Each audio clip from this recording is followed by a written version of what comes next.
Namo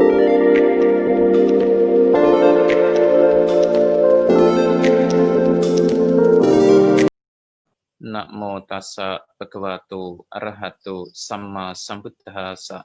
Namo tassa bhagavato arahato samma sambuddhassa. Namo tassa bhagavato arahato samma sambuddhassa. Ya, Bu Bapak dan saudara-saudara semua, selamat berjumpa kembali di acara Dhammasakaca Online yang dilakukan secara rutin pada masa-masa tahun ini. Ya. Dan tahun ini masa-masanya tentu berbeda sebelum-sebelumnya, karena biasanya dalam masa puasa sebelum-sebelumnya acara kebaktian secara online semacam ini tidak dilakukan, dan kalaupun ada itu karena terpaksa, karena menganggap kebaktian semacam itu kurang nyaman, kurang enak, kurang begitu mengesankan. Tetapi situasi dan kondisi yang ada saat ini, karena dunia sedang dilanda pandemi, ya mau tidak mau kita semuanya harus tunduk pada situasi dan kondisi ini, sehingga ya kita semua harus mengadakan kebaktian secara online. Dan sebagaimana biasa, setiap kali saya menjadi pembicara, saya akan membabarkan satu sutta, dan kali ini adalah Patama Nanatithya Sutta. Sutta ini berasal dari Udana, tepatnya di Jacanda Wagga. Ya, ini Wagga yang ke-6 dalam Udana. Dan ini merupakan sutta keempat di Wagga yang ke-6. Oleh karena itu biasanya kalau sutta-sutta dalam Udana itu seringkali pergunakan rujukan 6.4 begitu. Karena ini berada di dalam Wagga ke-6, sutta keempat. Atau kalau kita seringkali mengutip sutta atau rujukan tentang definisi Nibbana yang kemudian dijadikan sebagai definisi konsep ketuhanan dalam agama Buddha di Indonesia, itu 8.3. Itu artinya berada di Wagga ke-8, kelompok ke-8, sutta nomor 3. Ya. Jadi sutta ini berada, Patama Nanatithya Sutta ini berada di Wagga ke-6, sutta ke-4. Kalau secara halaman itu berada di halaman 66. Ya, edisi PTS. Sebenarnya Nanatithya Sutta ini juga ada beberapa, ada 4 dalam Wagga ini. Oleh karena itu di sini diberi urutan pertama, urutan kedua, urutan ketiga, dan keempat, gitu ya. Jadi karena sutanya, ada 3 sutanya sebenarnya, bukan 4, ada 3 Nanatithya Sutta, sehingga di sini diberi nomor urut pertama, kedua, dan ketiga. Nanatithya sendiri sebenarnya diartikan berbagai sekte atau berbagai macam agama sebenarnya. Itu berbagai macam agama. Jadi nana itu berbagai, titya itu sebenarnya boleh dikatakan sekte atau juga bisa dikatakan pandangan. Itu. Tapi yang dimaksud di sini adalah sekte-sekte yang ada di India yang sebenarnya mengacu pada agama-agama tertentu. Itu karena seperti kita ketahui di India itu agamanya sangat kompleks, lumayan banyak, dan di zaman Sang Buddha itu ada 62 agama. Ya. Nah, Ibu, Bapak, dan saudara-saudara semuanya. Sebenarnya sutta ini pun dibabarkan oleh Sang Buddha ketika Sang Buddha itu berada di Sawati. Ya, jadi pada saat itu di Sawati itu ada beberapa pertapa dan brahmana yang merupakan pengembara dari berbagai macam sekte atau berbagai macam agama. Mereka mengembara dari satu tempat ke tempat yang lain. Dan tentu mereka memiliki pandangan yang berbeda, memiliki pola pikir yang berbeda, dan biasanya antara satu agama dengan agama lain itu akan saling berdebat, akan saling mempertahankan pandangannya. Dan perbedaan pendapat semacam ini, kemampuan mereka dalam berdebat ini seringkali menjadi cara, ya, menjadi cara untuk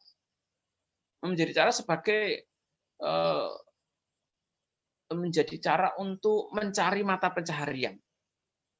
Itu. Jadi mata pencaharian mereka itu tergantung dari skill mereka untuk berdebat, mempertahankan pendapat, mempertahankan pandangan mereka. Ya, jadi di dalam sutta ini disebutkan ada 10 pandangan, yang berarti di sini ada kurang lebih 10 agama. Itu. Ya, bisa jadi ini dianut oleh 10 kelompok, 10 sekte, 10 agama. Nah, ada yang berpandangan bahwa dunia ini kekal. Ya. Jadi mereka berpendapat bahwa dunia ini kekal, artinya dunia ini tidak berubah. Mereka tentu bisa sampai dalam pandangan semacam ini karena mereka menggunakan logika, ya, yang mereka miliki ketika mereka mengobservasi dunia ini. Namun mereka juga biasanya, ya, selain logika, mereka juga memiliki kemampuan, memiliki kesaktian untuk mengobservasi. Sehingga mereka sampai pada kesimpulan bahwa dunia ini kekal. Itu. Nah, orang yang memiliki pandangan ini kemudian mengambil kesimpulan definitif, mengambil kesimpulan akhir bahwa hanya ini yang benar, yang lainnya salah. Idame wasacang mogang anyang. Artinya, agama ini tidak mengizinkan pandangan apapun selain pandangan bahwa dunia ini adalah kekal. Ya. Nah, tentu tidak semua orang kemudian bisa menganut, bisa terima, bisa kemudian sependapat dan setuju dengan pandangan-pandangan semacam ini. Oleh karena itu, muncullah pandangan yang kedua bahwa dunia itu tidak kekal. Ya, kalau di sini tentu mereka tidak dijabarkan alasan-alasannya, mereka hanya disebutkan pandangan secara umum mereka bahwa ada orang yang berpendapat bahwa dunia itu kekal, tetapi kemudian ditentang oleh sekte atau kelompok yang lainnya bahwa dunia itu tidak kekal. Gitu. Jadi ini adalah semacam pertanyaan ya atau tidak. Gitu. Jadi hanya dua opsi saja, bahwa dunia itu kekal, dunia itu tidak kekal. Itu. Pendapat atau pandangan tentang dunia, tentang alam semesta, itu tidak hanya terbatas di sini, tapi juga ada yang berpendapat bahwa alam semesta ini terbatas. Namun kemudian dibalas di debat oleh yang lainnya bahwa dunia ini tidak terbatas. Kalau sekarang ini kan yang lagi rame pandangan tentang dunia itu apa? Terutama tentang bumi ini, bahwa bumi ini datar. Yang lain mengatakan bumi ini bulat. Wah, mereka berdebat serius, panjang lebar. Nah, ini jadi pandangan atau pendapat di India waktu itu tidak hanya di bumi, tidak hanya mengenai bumi ini saja, tetapi ini sudah menyangkut alam semesta sebenarnya. Ya. Sebagian berpendapat alam semesta itu kekal, sebagian kemudian menentang bahwa alam semesta itu tidak kekal. Tidak hanya terbatas di mengenai bumi ini saja. Mereka sudah memiliki pengetahuan yang sangat luas. Mereka telah memiliki pengetahuan yang cukup kompeten. Sekalipun alat-alat mereka itu tidak semodern, tidak secanggih seperti sekarang ini, tetapi mereka memiliki kemampuan untuk mengobservasi. Dan selain mengobservasi secara langsung, mereka juga menggunakan logika berpikir mereka.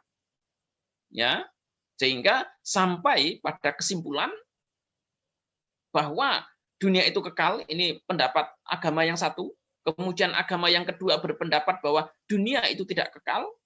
Yang ketiga, agama yang ketiga berpendapat bahwa dunia itu terbatas, sementara yang keempat, agama yang keempat itu berpendapat bahwa dunia itu tidak terbatas. Ya. Jadi pandangan-pandangan semacam ini menimbulkan perdebatan yang sangat serius di masyarakat India waktu itu. Oleh karena itu di India ya, itu ketika Sang Buddha masih hidup ada yang namanya balai perdebatan. Kalau di sini ya, kalau di zaman sekarang ini semacam balai desa begitu. Jadi di sana itu ada tempat publik. Di tempat itulah kemudian para pertapa dan brahmana berkumpul. Kadang mereka menginapnya di tempat itu juga. Dan mereka ketika berkumpul, saling bertemu di tempat itu, mereka akan saling berdebat. Mempertahankan pendapat mereka masing-masing. Dan mereka menganggap bahwa pandangan mereka itulah yang paling benar. Sementara pandangan apapun selain pandangan yang mereka anut, itu semuanya salah. Ya, gitu. Jadi yang ketiga, pandangan yang kelima dan keenam itu tidak lagi mengenai pandangan tentang dunia, tetapi ini sudah mempersempit ruang lingkupnya menjadi kehidupan manusia. Yang satu itu berpendapat bahwa batin dan jasmani itu berbeda. Sementara yang lain, sekte yang lain mengatakan bahwa batin dan jasmani itu sama. Nah, ini sebenarnya ketika mereka mengatakan bahwa batin dan jasmani itu sama, itu karena mereka berargumen bahwa kehidupan manusia itu hanya sekali saja. Ini seringkali kita dengar di tengah-tengah masyarakat, ya, seringkali kita dengar. Hidup itu dinikmati sebaik-baiknya karena hidup cuma sekali. Kalau kamu nggak kamu nikmati, kalau kehidupan kamu nggak kamu nikmati, kamu bakal nyesal. Bagaimana mungkin menyesal kalau kehidupan itu cuma sekali? Ya, jadi mereka yang berpendapat bahwa batin dan jasmani itu sama, mereka menganggap kehidupan itu hanya berakhir sampai dalam kehidupan sekarang ini juga. Tidak ada kelanjutannya. Ya, tidak akan ada kelanjutan lagi. Gitu. Nah, oleh karena itu mereka biasanya yang menganut pandangan bahwa batin dan jasmani itu sama akan berusaha untuk memuaskan indera mereka, memuaskan diri mereka sepuas-puasnya. Karena mereka akan kehilangan kesempatan, hanya mendapatkan kesempatan sekali untuk hidup, dan oleh karena itu kehidupan itu perlu dimanfaatkan, perlu dinikmati seluas-luasnya. Ya, karena sekali lagi kalau tidak dimanfaatkan, tidak dinikmati, kemudian mereka akan merasa rugi. Sementara yang berpendapat bahwa batin dan jasmani itu berbeda, mereka berpikir, berpandangan bahwa ada kelahiran kembali. Kehidupan itu tidak hanya sekali, tetapi ada kelahiran kembali. Kelahiran yang lampau, kelahiran sekarang, maupun kelahiran yang akan datang. Nah, di sini, ketika kematian terjadi, itu hanya fisiknya saja yang hancur. Sementara batinnya, ya, batinnya itu melanjutkan perjalanan kembali. Ini tak ada ubahnya seperti ular yang selalu mengganti kulit setiap waktunya. Diberikan perumpamaan seperti orang juga yang setiap kali ganti baju. Orangnya sama, tetapi bajunya selalu berbeda-beda. Jadi mereka itu gampang ngomongnya melompat dari satu kehidupan ke kehidupan yang lain. Mereka kemudian menganggap bahwa yang tidak kekal itu hanya fisiknya saja, sementara batinnya itu mengalami kekekalan sehingga terus terlahir dari satu kelahiran ke kelahiran yang lain, dari satu kehidupan ke kehidupan yang lainnya. Ya, ini nanti tentu akan ada variasi pandangan lagi bagi orang-orang yang menerima konsep bahwa kehidupan itu tidak hanya sekali. Karena nanti agama Buddha sekalipun, ya sekalipun Sang Buddha tidak menerima pandangan ini, tetapi juga nanti bagaimanapun itu Sang Buddha akan menerima konsep kelahiran kembali. Tetapi perlu diingat di sini bahwa Sang Buddha itu menerima konsep kelahiran kembali bukan untuk dijadikan kebanggaan, bukan untuk dijadikan sebagai sandaran kehidupan-kehidupan yang ada itu, tetapi sebenarnya Sang Buddha itu menerima konsep kelahiran kembali untuk memunculkan Sang Wega. Ini yang penting sebenarnya. Kelahiran kembalinya yang lampau yang akan datang itu tidak penting, tetapi yang penting itu adalah bagaimana kita itu memunculkan Sang Wega, memunculkan semangat untuk berjuang, untuk berlatih. Intinya itu begini. Kamu itu sudah terlahir kembali sedemikian banyak. Apa tidak bosan? Dan kelahiran kembali yang akan datang itu masih belum ada batasnya. Apa kamu tidak merasa cukup? Oleh karena itu, cobalah sekarang ini kamu merasa cukup dan berhenti sampai di sini, lakukan perjuangan saat ini juga, sehingga kamu bisa terbebaskan dalam kehidupan sekarang ini juga. Tidak perlu kemudian ngelantur, membahas kehidupan yang lampau-lampau, kemudian mengharapkan kehidupan yang akan datang. Berhayal, berimajinasi tentang kehidupan yang akan datang. Sementara, ya, kehidupan sekarang ini kemudian diabaikan. Kehidupan yang sekarang ini dianggap hina, dianggap tercela, dianggap rendah, dianggap tidak berharga. Inilah orang-orang yang sebenarnya hidup dalam hayalan, dalam imajinasi. Mereka tidak hidup saat ini, tetapi untuk mereka hidup untuk yang akan datang, yang akan datang dan yang akan datang. Dan ini terjadi di kalangan umat Buddha sangat populer sekali. Gitu, ya. Nah, kemudian yang ke 7 sampai 8, pandangan yang ke-7 sampai 8 itu mengenai Sang Buddha setelah Sang Buddha itu wafat. Jadi ada yang berpendapat bahwa Sang Buddha setelah wafat itu ada. Sang Buddha setelah wafat itu tidak ada. Namun juga ada yang berpendapat bahwa Sang Buddha setelah wafat itu ada dan tidak ada. Ya. Jadi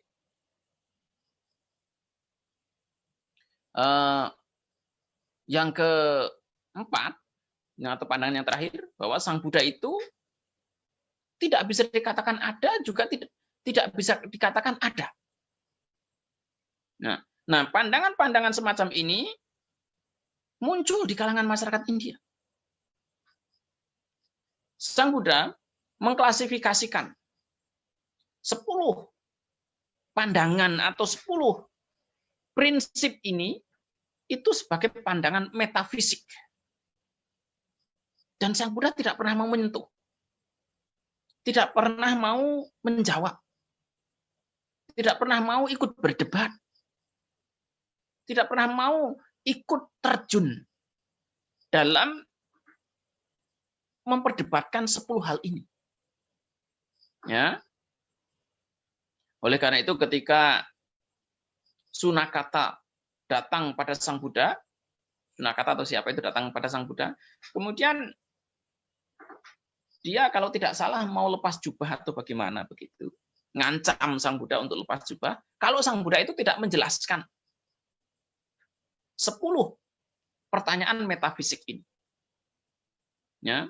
Sebenarnya 10 pertanyaan ini atau 10 macam perdebatan ini bagi Sang Buddha itu tidak ada artinya, tidak ada manfaatnya. Tidak ada gunanya sama sekali. Karena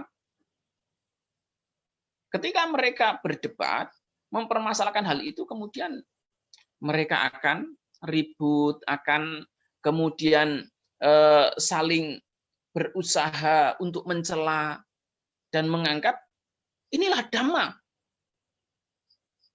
Dhamma yang benar itu seperti ini, bukan seperti itu. Ya. Dhamma itu seperti ini.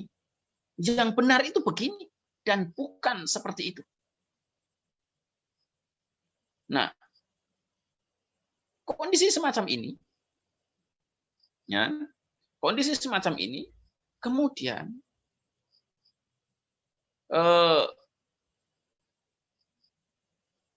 diantisipasi oleh para biku.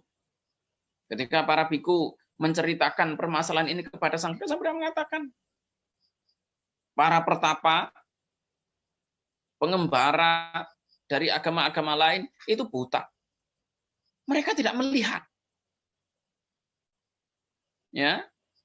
Jadi Sang Buddha mengatakan bahwa para pertapa dan brahmana yang selalu memperdebatkan 10 hal ini, meributkan 10 hal ini, itu dianggap sebagai orang-orang yang buta dan tidak memiliki penglihatan. Bukan buta matanya,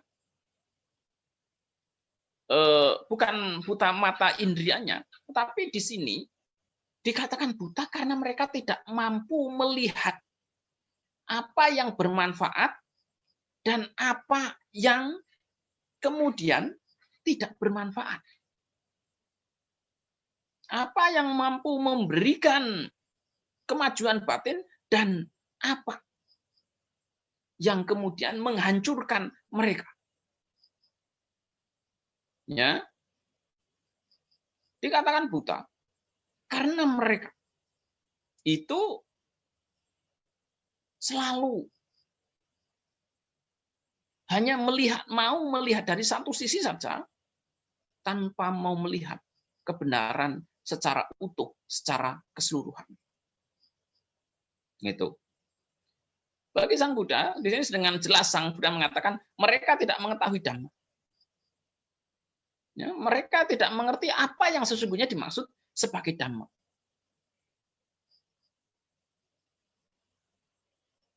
Karena mereka tidak mengetahui apa yang dimaksud sebagai Dhamma, jadi ajaran mereka juga disebut Dhamma. Ya, ini perlu diingat. Ajaran mereka juga itu disebut sebagai Dhamma. Dan karena mereka itu tidak mengerti Dhamma, tidak mengetahui Dhamma sesungguhnya, akhirnya mereka berdebat. Ya. Nah, oleh karena itu Sang Buddha kemudian menceritakan bahwa dahulu ada seorang raja di Sawati yang menyuruh prajuritnya, salah satu asistennya, untuk mengumpulkan orang-orang yang buta sejak lahir. Ya. Dan kemudian semua orang yang ada di Sawati yang buta dikumpulkan, dan kemudian mereka itu disuruh nyentuh gajah, bagian-bagian tertentu saja. Jadi orang buta ini tidak punya pengetahuan tentang gajah, dan kemudian mereka itu ada yang disuruh pegang kakinya, ada yang disuruh pegang ekornya, ada yang disuruh pegang perutnya, ada yang disuruh pegang telinganya, ada yang disuruh pegang belalainya, ada yang disuruh pegang tas itu belalainya. Belalai kemudian tas ini apa namanya? Lupa saya namanya. Ya. Nah, mereka hanya disuruh pegang itu. Kemudian setelah mereka memegang, mereka disuruh mendeskripsikan gajah itu seperti apa. Ya. Jadi setiap orang yang memegang gajah hanya di bagian-bagian tertentu akan memberikan deskripsi gajah itu mutlaknya seperti ini. Mereka yang pegang ekor berkata bahwa gajah itu seperti kipas. Mereka yang pegang telinga akan mengatakan bahwa gajah itu seperti penampi. Yang pegang kaki, mereka bilang gajah itu seperti tiang, pilar. Bahkan ada yang memegang perut, mereka menganggap bahwa gajah itu seperti storeroom. Storeroom itu tempat penyimpanan begitu loh. Ya. Nah, kalau yang memegang belalai, mereka menganggap bahwa gajah itu seperti gentong air. Macam-macam. Dan mereka memperdebatkan di antara sesama orang buta. Mereka saling berdebat, saling berebut kebenaran. Bahwa apapun yang telah mereka ketahui itu adalah pandangan yang paling benar. Sementara yang lainnya itu adalah pandangan yang salah. Ini juga terjadi di kalangan umat Buddha. Ya, banyak umat Buddha menghabiskan waktu mereka untuk berdebat. Banyak umat Buddha menghabiskan waktu mereka untuk ribut satu dengan yang lainnya. Kita lihat saja, ya, contohnya perdebatan tentang samatha dan vipassana. Wah, itu panjang lebar, mungkin kalau dicetak menjadi buku, perdebatannya itu 10 buku tidak cukup itu. Kalau dicetak menjadi buku 10 buku itu tidak cukup. Karena itu terjadi perdebatan yang begitu luar biasa. Perdebatan yang panjang sekali. Nah, atau metode misalnya pernah terjadi itu perdebatan tekniknya mahasiswa Yado dengan teknik yang lain. Wah, itu diperdebatkan panjang lebar. Gitu. Nah, banyak orang yang hidupnya itu hanya dihabiskan untuk berdebat, dan mereka berdebat itu hanya berdasarkan logika semata. Ya. Banyak umat Buddha yang menghabiskan waktu mereka hanya untuk ribut, tapi mereka tidak mampu membuktikan secara konsisten, membuktikan secara nyata bagaimana ajaran Sang Buddha. Ya. Karena orang-orang yang batinnya damai, karena orang-orang yang mampu membuktikan Dhamma dengan benar, kemudian mampu membawa Dhamma itu dalam kehidupan mereka, mereka tidak akan kemudian sibuk berdebat secara teoritis. Mereka akan membuktikan sendiri, ini loh Dhamma. Dhamma telah mampu membuat batin saya menjadi damai, Dhamma mampu membuat saya mengikis seluruh kotoran batin yang saya miliki. Dhamma mampu membuat saya berjuang dengan sungguh-sungguh demi terbebas dari penderitaan. Itu kalau orang yang memiliki keseriusan untuk menyelami ajaran Sang Buddha. Tetapi saya perhatikan banyak yang gagah-gagahan, mengkritisi sana-sini, menganggap ini salah, itu salah, ini tidak benar, itu tidak benar. Yang mereka anggap benar, itu adalah pandangan mereka sendiri. Ya. Dhamma yang mereka pahami itulah yang dianggap paling benar. Sementara apapun Dhamma yang dianut, dipahami oleh orang lain, itu dianggap salah. Kalau saya sih sederhana saja. Ya. Bagi orang-orang yang seperti itu, bagi orang-orang yang menganggap bahwa Dhamma ajaran mereka itu yang paling benar, ya, Dhamma ajaran mereka itu yang paling baik, Dhamma ajaran mereka itu yang mutlak, ya, yang mutlak benarnya. Kalau saya simpel saja, buktikan. Ya, buktikan bahwa Dhamma tersebut mampu memberikan kedamaian batin dan mampu membuat kita terbebaskan dari penderitaan dalam kehidupan sekarang ini juga. Ya, kalau saya tantangnya di situ saja. Kalau saya minta mereka untuk membuktikan di situ. Dan bukan sekadar hanya pinter ngomong, hanya pinter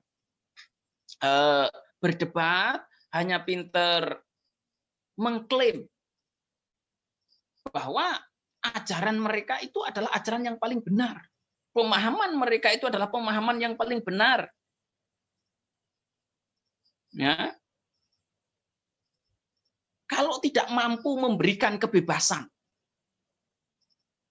kalau tidak mampu memberikan kedamaian batin, lah untuk apa? Sehebat apapun ajaran kita, kalau tidak mampu memberikan kebebasan secara penuh, tidak ada gunanya. Ya, kalau ajaran Dhamma yang kita miliki, yang kita pahami itu tidak mampu memberikan kebebasan, tidak ada gunanya. Itu. Oleh karena itu, siapapun yang mengkritisi, ya, siapapun yang kemudian merasa ajarannya itu benar, buktikanlah secara nyata. Tidak hanya bisa mengklaim ini benar, tapi benarnya di mana? Kalau saya akan tantang, saya akan balik dengan ajaran yang kamu anggap benar itu, sudah seberapa banyak kotoran batin yang telah kamu lenyapkan. Dan kalau memang kamu masih belum mampu menuntaskan semua, masih seberapa banyak kotoran batin yang masih belum bisa dituntaskan. Karena sekali lagi Dhamma yang diajarkan oleh Sang Buddha, tujuan utamanya itu adalah untuk membebaskan batin. Untuk mencapai kedamaian, terbebas dari keserakahan, kebencian, dan kebodohan batin. Itu adalah inti dari ajaran Sang Buddha, tidak lebih dari itu. Ya, jadi saya seringkali ngomong keras begini. Bahkan ya di luar sana banyak yang mengkritisi saya, banyak yang tidak sepakat saya, sampai saya itu diboikot juga di wihara-wihara tertentu. Tidak boleh ceramah. Ya, di beberapa tempat itu sampai bikunya mengeluarkan peraturan, saya tidak boleh ceramah di wihara-wihara tertentu begitu. Gitu. Oleh karena itu, kalau memang saya tidak boleh, saya tidak ada masalah sama sekali. Saya tidak khawatir sama sekali. Tapi saya akan konsisten. Ya, saya akan konsisten untuk menyampaikan apa yang saya anggap sebagai sebuah kebenaran. Sekalipun saya dikritik, sekalipun saya dicela, diboikot, ya bagi saya tidak ada masalah. Yang terpenting saya tahu secara pasti bahwa apa yang saya anut itu memberikan manfaat secara langsung bagi saya untuk membebaskan diri saya dari penderitaan. Dan kemudian yang kedua, ketika ada orang yang memiliki kesungguhan untuk praktek, memiliki keseriusan untuk mempraktekkan apa yang saya percayai, dia juga mampu membebaskan batinnya. Bagi saya itu penting. Apapun kritisi dari orang tidak akan mempengaruhi ya cara pandang saya.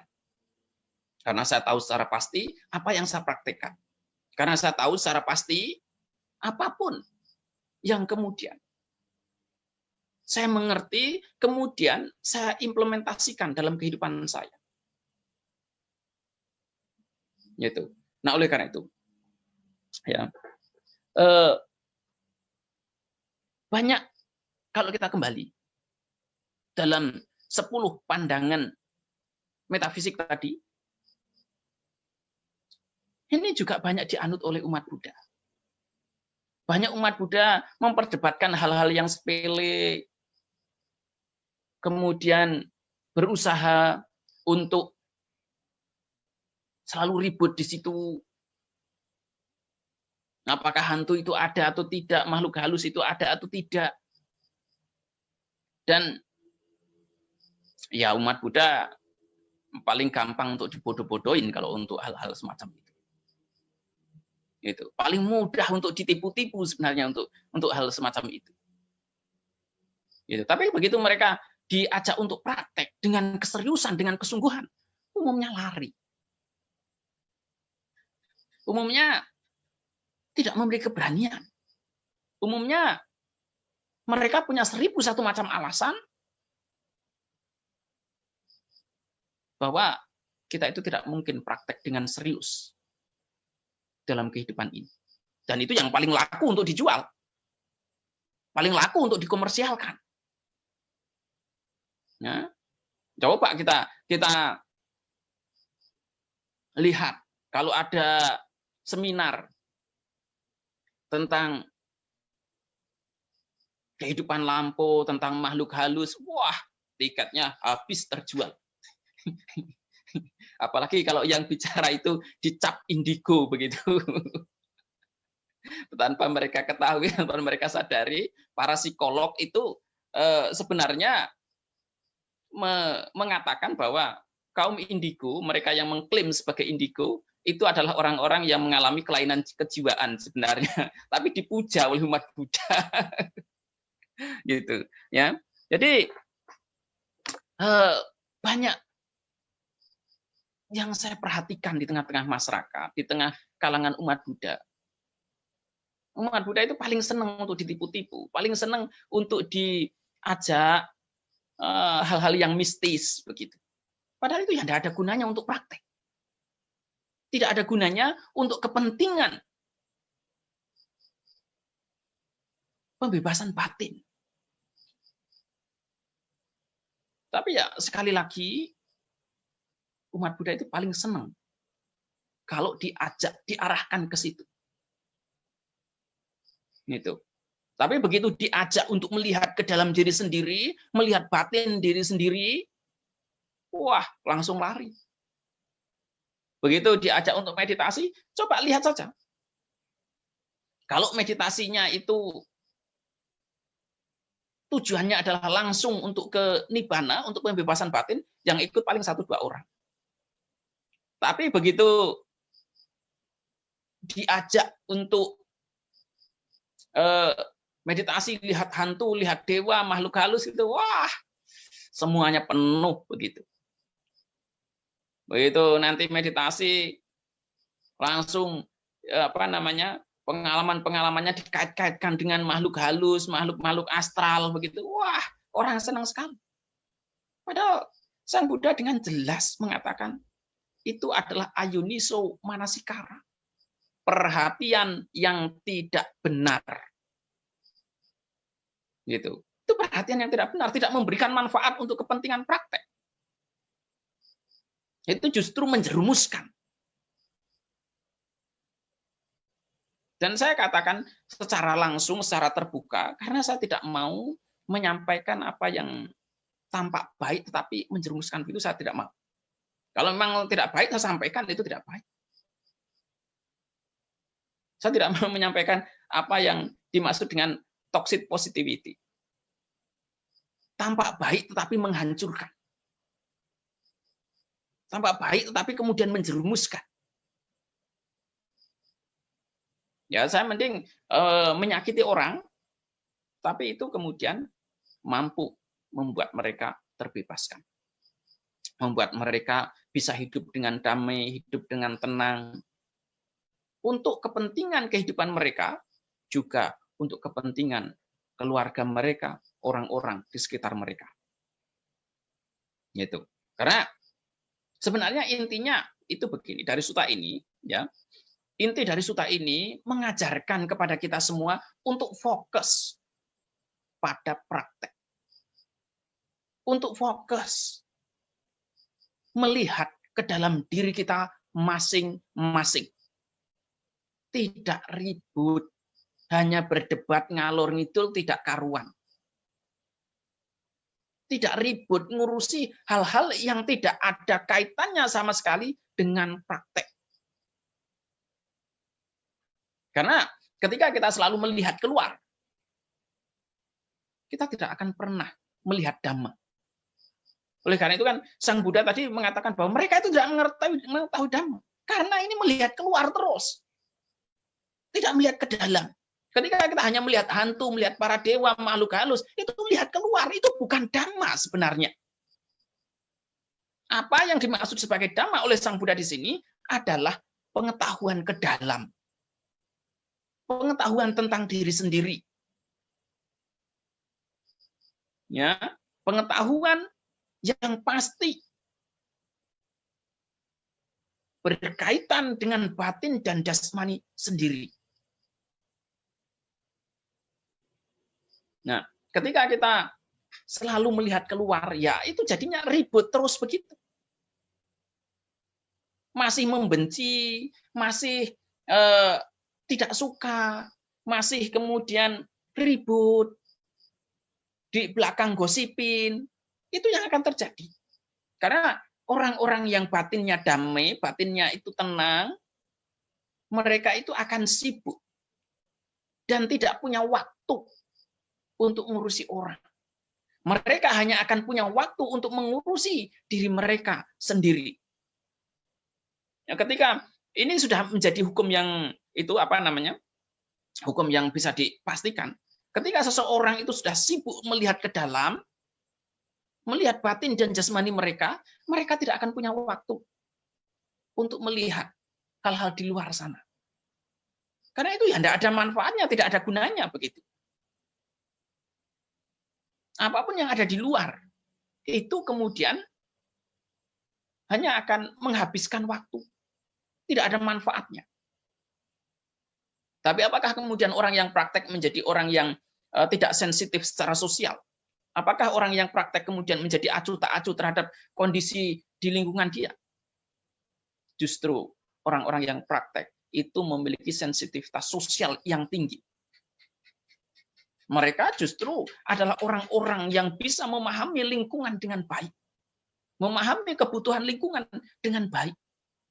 Kalau berada dalam keluarga, ya kemudian dia akan mampu menciptakan kedamaian, ketenangan, kebahagiaan di dalam keluarga. Dan ini yang dibuktikan oleh mereka yang punya keseriusan dalam praktek. Satu orang saja serius dalam praktek, dia akan mampu menciptakan atmosfer yang positif dalam keluarga itu. Ya. Bahkan seringkali saya sampaikan, mereka yang praktek dengan sungguh-sungguh mampu menciptakan surga dalam kehidupan sekarang ini juga bagi keluarga mereka. Tidak perlu sampai dalam kehidupan-kehidupan yang akan datang. Mereka sudah menikmati ya, kehidupan yang bahagia dalam kehidupan sekarang ini. Kalau mereka mampu hidup bahagia, hidup damai dalam kehidupan sekarang ini, lah untuk apa juga kemudian mereka harus bermimpi, berhayal tentang kebahagiaan surga setelah kematian. Hanya orang-orang yang batinnya itu mengenaskan. Batinnya penuh penderitaan. Penuh kesedihan, ratap tangis, dan kekecewaan. Kemudian mereka akan berhayal, berimajinasi untuk mendapatkan kebahagiaan, kedamaian, ketenangan, kenikmatan setelah kematian itu terjadi. Bagi mereka yang punya keseriusan dalam praktek, bagi mereka yang punya keseriusan untuk fokus dalam praktek, ya apapun yang terjadi nanti itu adalah urusan nanti. Apapun yang terjadi setelah kematian itu biarkan saja nanti. Tetapi mereka akan fokus untuk melihat saat ini dengan sebaik-baiknya. Mereka akan menjalani kehidupan saat ini dengan sebaik-baiknya. Ya. Dan mereka akan konsisten untuk praktek. Mereka akan konsisten untuk menciptakan kedamaian batin dalam diri mereka masing-masing. Karena ketika mereka mampu menciptakan kedamaian dalam batin masing-masing, kemudian mereka akan mampu secara otomatis memberikan kedamaian itu kepada orang lain. Ya. Tapi siapapun yang batinnya tidak damai, batinnya tidak tenang, batinnya tidak nyaman, jangan pernah berharap untuk menciptakan kedamaian, menciptakan ketenangan di luar sana. Kalau batinnya itu tidak tenang, apa yang dilakukan itu selalu menciptakan keonaran, menciptakan permasalahan, menciptakan keributan di mana-mana. Ya, menciptakan keonaran, keributan di mana-mana mereka. Inilah yang terjadi, yang dialami juga oleh para Brahmana, oleh para pertapa di zaman Sang Buddha itu. Mereka begitu dalam melekat terhadap pandangan yang mereka pegang.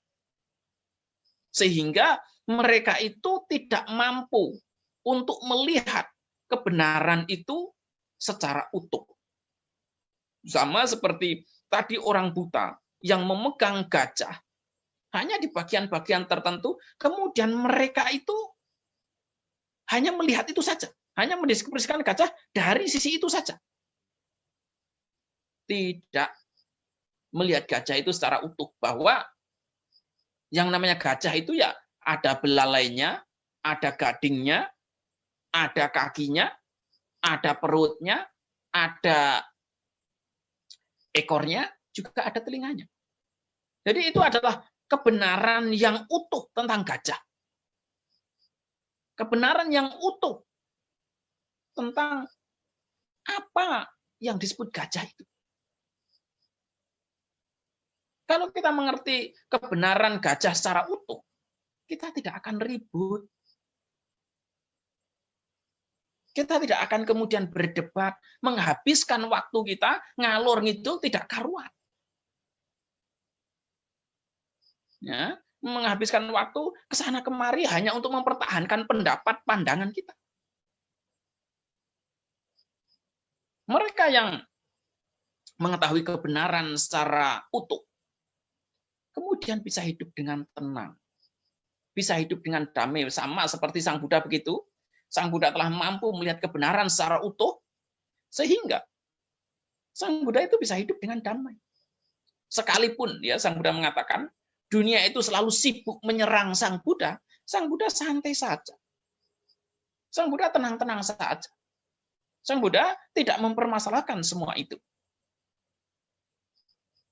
Sang Buddha bisa menghadapi semua itu dengan tenang, dengan damai. Karena apa?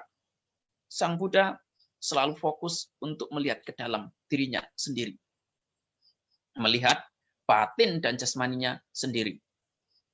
Tidak menyibukkan orang lain, tidak menyibukkan untuk melihat orang lain. Ketika kita sibuk untuk melihat orang lain, itulah yang kemudian nanti begitu ada orang yang ngomong jelek sedikit tentang diri kita, kita terprovokasi. Begitu ada orang yang menentang, yang pandangannya kritis sedikit, merasa terancam posisi dan kedudukannya. Langsung boikot. Gitu. Nggak boleh ceramah di sini. Kalau saya sih santai-santai saja. Itu. Nggak kasih ceramah. Kalaupun nggak dikasih ceramah, nggak diberikan kesempatan untuk ceramah, saya juga tidak tertarik sebenarnya. Kalau saya ceramah semacam ini, karena saya diundang. Kalau saya nggak diundang, saya tenang-tenang saja. Itu tidak ada masalah sama sekali. Itu. Hanya ketika Anda merasa terancam, ya, merasa posisinya itu terganggu, akhirnya apa? Ya, mau tidak mau kita membenci orang. Ya, kita mau tidak mau harus menyerang orang karena posisinya terancam. Tapi kalau posisi kita merasa bahwa posisi kita tidak terancam, ya santai-santai saja, tenang-tenang saja. Siapa sih yang bisa mengancam kondisi batin yang damai? Tidak ada sama sekali. Bahkan ketika Sang Buddha baru saja mencapai ketenangan, mencapai pencerahan, Mara bersama tentaranya datang. Mara bersama tentaranya menimbulkan keonaran. Sang Buddha bisa menghadapi semua itu dengan penuh rasa percaya diri. Sang Buddha bisa menghadapi semua itu tanpa goyah. Karena apa? Karena Sang Buddha mengetahui secara pasti apa yang layak untuk dilakukan dan apa yang tidak layak untuk dilakukan.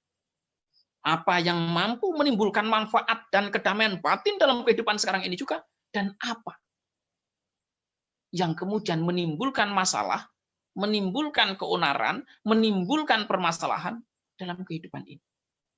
Oleh karena itulah,